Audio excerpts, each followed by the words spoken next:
Kota Ambon merupakan salah satu kota yang berada di Provinsi Maluku yang memiliki luas sekitar kurang lebih 377 km persegi. Kota Ambon terdiri dari dua wilayah yakni darat dan laut. Sekitar 93% Kota Ambon dikelilingi oleh wilayah darat dan 7% adalah wilayah laut. Demikian pula mobilitas penduduk antar pusat Kota Ambon dengan pusat permukiman dalam kota akan meningkatkannya akses baik di darat maupun di laut. Kawasan ekosistem pesisir dengan beragam kekayaan hayati yang tinggi, sumber daya alam perikanan yang luas, mineral dan bahan galian dapat ditemukan dalam lingkungan pesisir Kota Ambon. Tatanan dan peran ekosistem pesisir saat ini cenderung terdegradasi oleh kegiatan-kegiatan sosial ekonomi yang bersumber dari kegiatan di darat maupun di laut. Contohnya, pencemaran limbah pemukiman dan kota, sedimentasi, ceceran minyak, dan sebagainya. Kemudian ada pula kegiatan eksploitasi sumber daya kelautan dan perikanan oleh kalangan usaha dan masyarakat di kelurahan, desa, atau negeri yang berlangsung demi menunjang kebutuhan hidup mereka. Peningkatan jumlah sampah di perairan pesisir dan laut semakin tinggi sejalan dengan bertambahnya penduduk di Kota Ambon.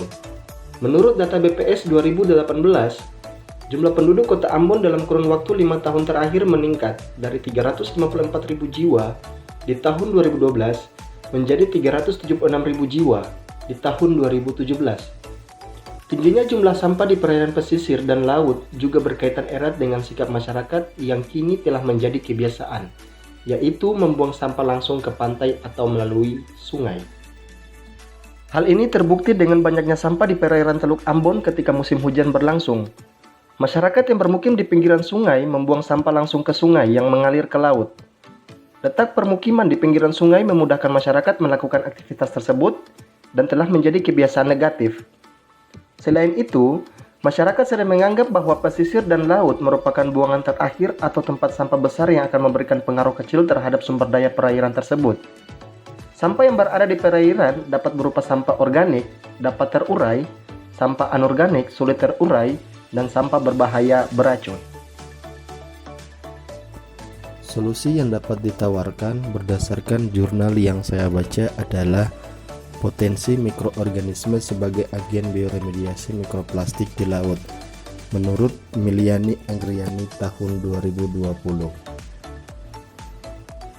Pengelolaan limbah plastik dapat dilakukan secara kimia, fisika, dan biologi. Salah satu strategi yang menarik untuk mengendalikan pencemaran mikroplastik adalah dengan pendekatan teknologi bioremediasi.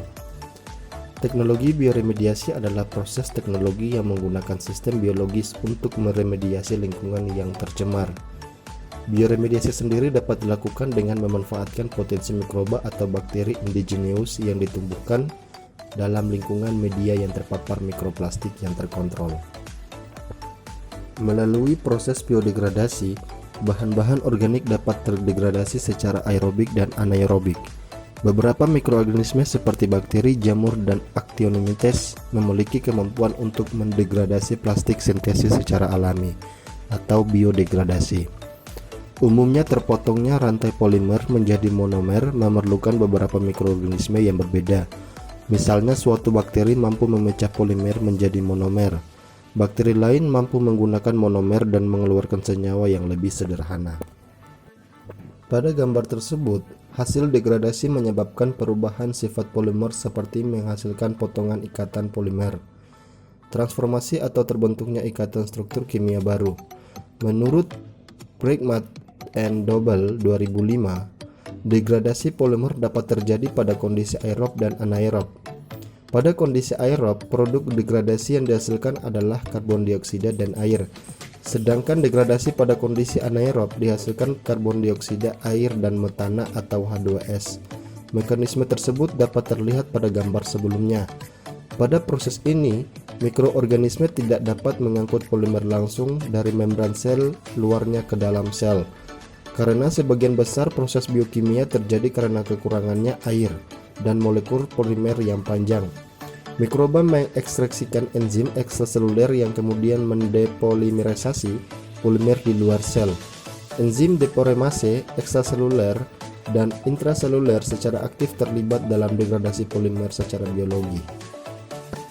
Degradasi oleh mikroba merupakan salah satu strategi utama yang digunakan untuk bioremediasi senyawa organik. Keberlangsungan proses bioremediasi tergantung pada potensi degradasi dan transformasi mikroorganisme.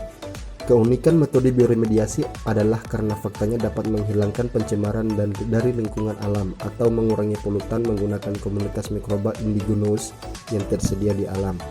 Beberapa penelitian, antara lain menurut Sa et al. 2008 dan Ghosh et al. 2013, mengenai degradasi oleh mikroba terhadap polimer sintesis plastik sudah banyak dilakukan dan mendapatkan hasil yang baik. Potensi bakteri pendegradasi mikroplastik di lingkungan perairan laut masih perlu dikaji lebih mendalam dan komprehensif agar dapat diperoleh bakteri yang memiliki tingkat aktivitas pengurai mikroplastik yang tinggi. Metode yang optimal untuk mengatasi permasalahan limbah mikroplastik di lingkungan perairan khususnya sangat penting. Hal ini dapat dilakukan dengan penelitian-penelitian mengenai kondisi optimum dan meningkatkan aktivitas bakteri sebagai agen bioremediasi mikroplastik secara konvensional maupun molekuler dengan teknik rekayasa genetika. Sekian video dari saya teman-teman, semoga video ini dapat bermanfaat bagi kita semua.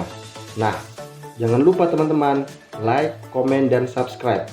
Karena like, komen, dan subscribe akan membantu channel ini untuk berkembang.